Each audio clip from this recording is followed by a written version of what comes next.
A paz do Senhor Jesus, tudo bem? Hoje nós vamos estudar a lição 3, as qualidades de Deus. Nós vamos estudar as qualidades, que revelam a essência do nosso Deus. Nós vamos estudar também as qualidades que o Senhor compartilhou conosco e as qualidades que pertencem somente ao nosso Deus.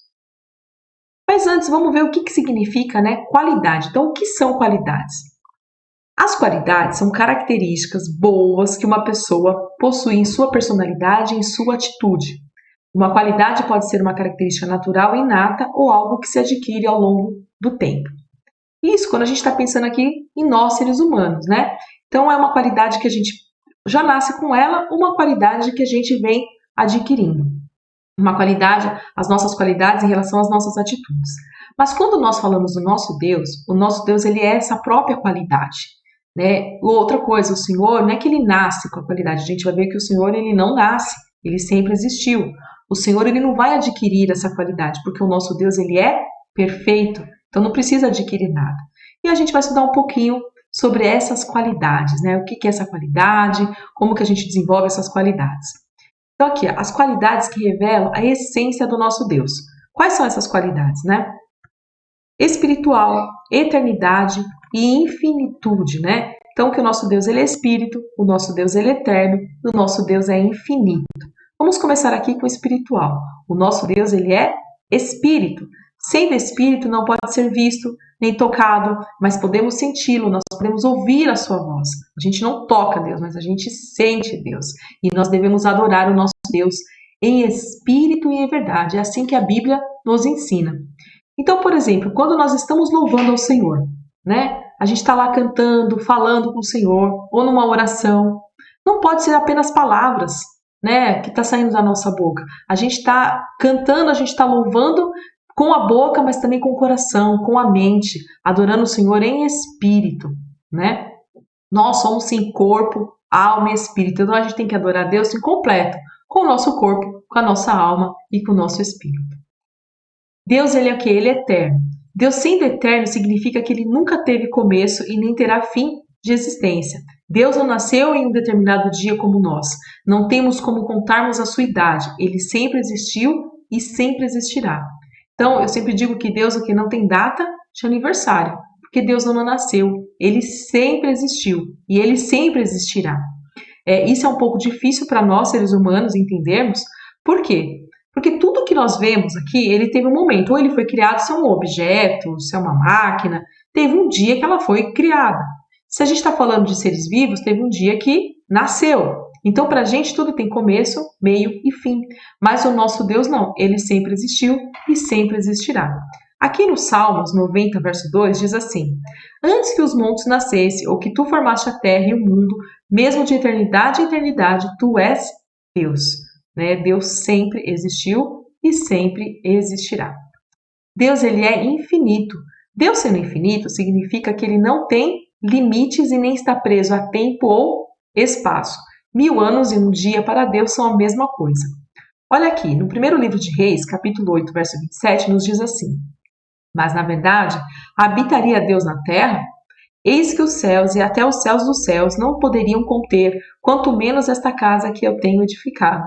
O nosso Deus ele não está preso numa igreja, numa casa ou nos céus. O nosso Deus ele não tem limites, Ele não tem limites.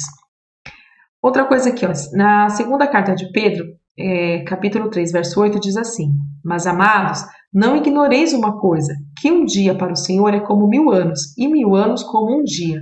Para Deus tanto faz, um dia como 1000 anos. Por quê? Porque ele é infinito. Então, para ele, tanto faz. Para nós, seres humanos, é um pouco também difícil de entender isso. Por quê? Por conta do pecado, a gente morre. A gente não vive muito tempo. Principalmente na geração de hoje, Antigamente, a gente lê na Bíblia aí, alguns viveram anos e anos. Mas nos dias de hoje, alguns aí alcançam 100, 120, mas são poucos. Então, para a gente, 1000 anos é difícil até de compreender. E também nessa geração em que a gente tem ansiedade, Todo mundo quer as coisas logo, as informações rápidas, quer tudo para ontem. Então, para a gente, um dia às vezes faz uma grande diferença. Mas para o nosso Deus, não. Um dia, 1000 anos, para ele é a mesma coisa, porque ele é infinito. O Senhor, ele não está preso no espaço, no tempo. E para a gente isso é difícil de compreender. Mas aí terminando aqui as características do quê? Da essência de Deus que revela. Então o nosso Deus, ele é espírito, ele é eterno e ele é infinito. Agora nós vamos ver as qualidades que o Senhor compartilha com o ser humano. São qualidades que ele decidiu passar para o ser humano também. São elas aqui, né? Amor, santidade, justiça, fidelidade, bondade e misericórdia. Só relembrando aqui que eu falei no comecinho. Isso aqui não são as qualidades de Deus. Deus ele é essa própria qualidade. Né? Por exemplo, aqui, quando a gente fala de amor, Deus ele é amor. A própria palavra dele nos revela isso. Aquele que não ama não conhece a Deus, porque Deus é amor. Primeira carta de João, capítulo 4, verso 8. Então, quer dizer, a gente tem que amar. Se você não ama, você não conhece a Deus, porque Deus ele é o próprio amor, ele é essa própria qualidade. Aqui em João capítulo 15, verso 12 diz assim: O meu mandamento é este, que vos ameis uns aos outros, assim como eu vos amei. Se nós observarmos tudo que o Senhor faz, a base é o amor. O Senhor é o amor e nós devemos fazer também tudo as nossas ações, todas as nossas atitudes, ela deve estar baseada no amor. Paulo diz assim, né? Ainda que eu falasse a língua dos homens, falasse a língua dos anjos, tudo que ele fizesse e não tivesse amor, nada teria valor. Quando a gente vê os mandamentos, o primeiro mandamento qual é? Amar o teu Deus sobre todas as coisas. O segundo, amar o teu próximo como a ti mesmo. Então quer dizer, amar a Deus sobre todas as coisas. Você tem que se amar e amar o teu próximo. Observa que tudo é o amor, que a base é o amor, então que nós venhamos fazer tudo para o Senhor, tudo na nossa vida, seja a vida no nosso cotidiano, ou como a gente está orando, louvando a Deus, seja tudo o amor. Vamos lá. Santidade. Deus é santo. E o que significa santo, né? A palavra santo significa separado.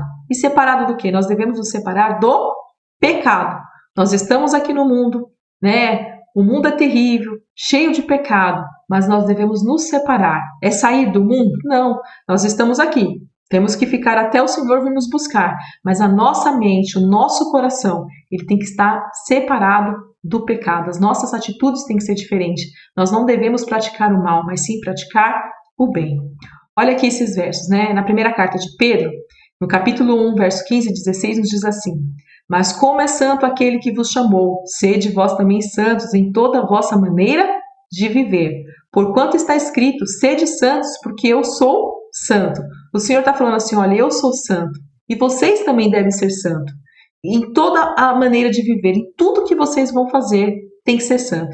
Na escola, na família, na igreja, quando está na roda de amigos, todo momento nós devemos ser santos. Devemos nos divertir? Devemos nos divertir. Devemos orar? Mas tudo com santidade. Amém? Olha o outro verso aqui, Hebreus capítulo 12, verso 14. Segui a paz com todos e a santificação, sem a qual ninguém verá o Senhor. Devemos ter paz com todos, devemos ter comunhão com todos e a santificação, porque senão nós não vamos ver o Senhor.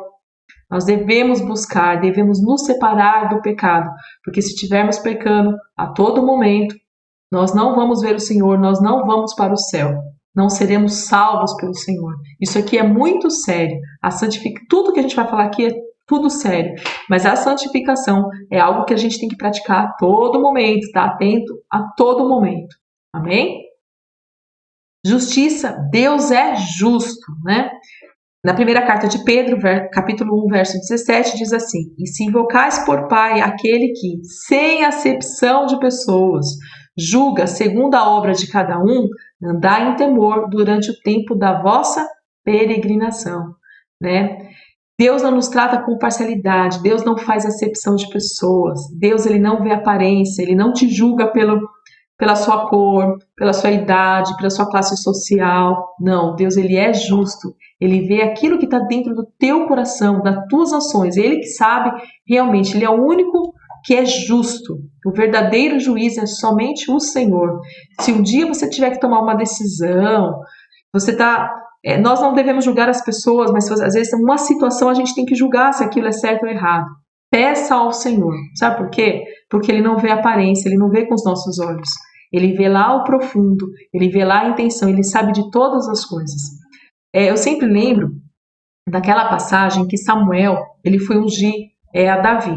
Quando ele chegou lá na casa de Jessé, Jessé chamou os seus filhos, e os mais velhos tinham a aparência de um rei, né? Era alto, imponente, tinha uma aparência, mas lá dentro não. E o Senhor falou para ele: "Ô Samuel, eu não julgo pela aparência, pode ter até a aparência de rei, mas o que eu julgo, o que eu vejo é o que está dentro do coração." E isso a gente não consegue ver se não for o Espírito nos revelar, se Deus não nos revelar o que está, senão, né, a gente só vê o que os olhos aqui. E somos falhos, somos errados. Mas o nosso Senhor, ele é perfeito, né? E ele é aquele que julga da forma correta, perfeita. Amém? Se você está passando por uma situação de injustiça, clame ao Senhor. Peça a Ele para que Ele seja justo, o juiz ali daquela situação, porque Ele sabe a verdade. Vamos lá. Fidelidade. Deus é fiel. A fidelidade é o ato de cumprir e manter com a lealdade uma promessa ou um acordo. Olha aqui, em Deuteronômio capítulo 7, verso 9, nos diz assim: "Saberá, pois, que o Senhor teu Deus, Ele é o Deus fiel, que guarda a aliança e a misericórdia até 1000 gerações, aos que o amam e guardam os seus mandamentos." O Senhor, Ele é fiel com aquela aliança, com os compromissos, com as promessas que Ele fez. Se Deus te fez uma promessa, creia que Ele vai cumprir. "Ah, irmã Renata, mas está demorando tanto." Mas o Senhor vai cumprir porque Ele é fiel. E nós também devemos praticar essa qualidade em nossa vida. Nós devemos ser fiéis, fiéis ao Senhor, né? Com a aliança que o Senhor fez, com os votos que nós fazemos ao Senhor, com os compromissos que nós... Não, Senhor, nós vamos fazer. Sabe, começo de ano, que a gente faz um monte de promessa? Né? Ao Senhor a gente tem que cumprir, a gente tem que ser fiel, a gente tem que praticar essa fidelidade, essa lealdade ao Senhor. E as pessoas também, né? A gente às vezes promete alguma coisa para alguém e depois não cumpre. Nós devemos ser fiéis, como o Senhor é fiel. E o Senhor, Ele tem sido fiel a todo tempo, Ele nunca vai deixar de ser fiel. Né? Ele fez a promessa de comunhão, né? Que estaria com a gente, Ele deixou o Espírito Santo está aqui conosco. Então essa promessa Ele cumpriu. A promessa de perdoar os nossos pecados. Quando nós nos arrependemos dos pecados, nós pedimos perdão a Ele, Ele é fiel para perdoar as nossas falhas, né? De proteger do maligno. O Senhor, olha, seja fiel, resiste o inimigo, e ele fugirá de vós. Por quê? Porque o Senhor está conosco, está nos fortalecendo. Isso tem acontecido. E Ele fez uma promessa de viver eternamente com Ele. E Ele vai cumprir essa promessa. O Senhor nós não temos motivo algum para duvidar da fidelidade do Senhor, porque até o momento os únicos que falharam foi nós, os seres humanos. Nós é que falhamos, mas Ele não, Ele nunca falhou e Ele nunca falhará. Amém? Bondade, Deus é bom. Lamentações capítulo 3, verso 25 nos diz: "Bom é o Senhor para os que esperam por Ele, para a alma que o busca." Aquele que ali está buscando ao Senhor, está sempre tentando fazer ali o melhor para o Senhor, Ele é poderoso para derramar as bondades dEle sobre a nossa vida, né? Podemos ver essa bondade de Deus também nas provisões que Ele nos oferece. A nossa casa, a nossa moradia, a nossa saúde. O Senhor, a gente vê essa bondade do Senhor sobre a nossa vida. E nós também devemos ser bondosos. Lembra em aulas passadas que a gente falou que a fé sem obras é morta? Quando a gente fala dessas obras, nada mais é do que a bondade em prática, né? Nós devemos ajudar o próximo, às vezes dar um mantimento, às vezes uma roupa, às vezes uma ajuda de outra forma, mas devemos ser o que? Bons, como o Senhor, Ele é bom. Misericórdia, né? Deus é misericordioso. Podemos dizer que a misericórdia é a compaixão com o pecador. E Deus, sendo misericordioso, Ele exige de nós que também sejamos misericordiosos. Ou seja, se alguém pecar contra nós, nós devemos ter misericórdia e perdoar essas pessoas. Porque às vezes as pessoas magoam, ferem o nosso coração. E a carne, né? O ser humano quer, às vezes até enforcar a pessoa, mas nós não devemos ser assim, não. Nós devemos ser o quê? Misericordiosos e perdoar essas pessoas, né? E graças a Deus que o Senhor tem misericórdia de nós, porque pelas nossas falhas nós deveríamos ser o quê? Castigados pelos nossos erros. Mas Jesus veio e levou sobre ele todas as nossas dores. Ele foi castigado. Por quê? Porque Deus teve misericórdia de nós. E sejamos também assim. E Lamentações 3:22 nos diz: as misericórdias do Senhor são a causa de não sermos consumidos, porque as suas misericórdias não têm fim. Se todas as vezes que nós errarmos o Senhor fosse nos castigar, nós já não estaríamos mais aqui. Nós já teríamos sido consumidos. Mas pelas misericórdias do Senhor, que se renova cada manhã, nós estamos aqui. Para a honra e glória e louvor do nome dele, porque é por causa dele, né, que estamos aqui.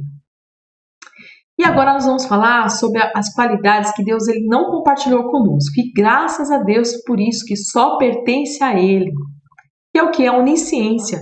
Deus ele sabe de todas as coisas. O nosso Deus ele é conhecedor de tudo, de toda a matéria, sabe? Da ciência, da matemática, da geografia. Ele é que tem todo o conhecimento. Um outro tipo de conhecimento, o Senhor conhece todos os pensamentos de todos os seres humanos. O Senhor sabe o que eu penso, o Senhor sabe o que você pensa. Ele conhece tudo. Ele sabe quantos fios de cabelo você tem. Ele sabe todas as coisas. O Senhor, ele é onipresente, né? A onipresença dele está em todos os lugares ao mesmo tempo. Eu estou aqui em São Paulo, na minha casa, e o Senhor está aqui e está aí com você. E está no mundo inteiro, está lá na Europa, né? Está lá na África, está em todo o lugar. O nosso Senhor, ele tem este poder. Né? O inimigo de nossas almas, ele não tem esse poder, ele não tem essa condição. Ele está no lugar e os demônios dele estão espalhados por aí também. E depois eles têm que se reunir. O nosso Deus não. O nosso Deus, ele está em todo lugar, em todo tempo. Ele sabe de todas as coisas. E também ele tem o que? Todo o poder. O nosso Deus, ele é poderoso. Ainda que você esteja passando por dificuldade, ainda que seja algo que está te amedrontando, lembre-se que você tem um Deus que tem todo o poder. É muito bom servir esse Deus. É muito bom, porque ele é o único. Não existe outro além do nosso Deus. Ele é onisciente, ele é onipotente, ele é onipresente, ele tem toda a qualidade. Na verdade, ele é a qualidade. A gente, até né, pelo fato do ser humano falar, ele tem toda a qualidade, ele é a qualidade. Por quê? Porque ele é o amor, ele é a justiça, ele é a fidelidade, ele é a bondade, ele é santo. Né? Então, ele é a qualidade, ele é tudo de bom, é o nosso Deus. Terminando aqui a nossa aula, né? O nosso Deus é perfeito e suas qualidades nos revelam aquilo que agrada a Ele ou não agrada. Então, a gente já, pelas qualidades do Senhor e por aquilo que Ele está colocando em nosso coração aqui, ó, a gente já sabe, né? Essas qualidades que Ele compartilhou conosco, as qualidades que revelam a sua essência, as qualidades que pertencem somente a Ele, a gente começa a entender aquilo que Deus aprova e aquilo que Deus reprova, né? Todas as ações do nosso Deus é coerente com as suas qualidades. É coerente, né? É o que ele instrui, o que ele pede para nós fazermos, tem tudo a ver. O Senhor, ele não fala, olha, para você amar, né? E ele não ama. Não, o Senhor nos ama e pede para que nós amemos uns aos outros. Devemos ser cada vez mais parecidos com ele, por isso devemos buscar o aperfeiçoamento das qualidades que ele compartilhou conosco. Cabe a nós a pôr em prática. Né? O Senhor, ele nos ajuda, mas tem que partir de nós. Eu quero ser santo, eu quero amar, eu quero ser misericordioso. E aí a gente fala, Senhor, me ajuda, porque eu sou falho, eu às vezes me desanimo, né? Às vezes eu olho assim e falo, Senhor, eu não consigo ter misericórdia. Aí você faz o que? Senhor, eu preciso ter misericórdia. Eu quero ter misericórdia, porque eu sei que isso te agrada. E o Senhor vai te ajudar a conseguir isso. Amém? Nós terminamos a nossa aula por aqui. Que Deus nos abençoe. Uma boa semana.